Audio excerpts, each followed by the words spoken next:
با این مغازه‌های خوشگل تو دلبرو و وسیله‌های گرون احسان خوردم ولی باور نکردی این دست اندازهای افتضاحی که توی وسط جاده آدم آهنی بودی ندیدم بلا یا من گشنش بیای بای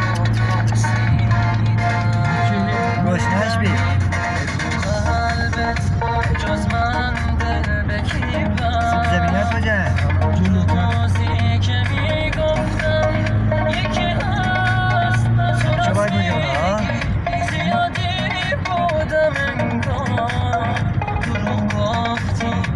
رو میبخشم این بار الان سیب زمینی های شهر سیب زمینی به شهر شهید پرست شیستانی ها سیب زمینی نگاه کن چه خبر اینجا کپه کردن ها کپه سیب زمینی ها را بوده حراجش کردن مب بیا ببری بر خودتون نگاه کن سیب زمینی ها را هیچ کس ها نمیخره بس گرونه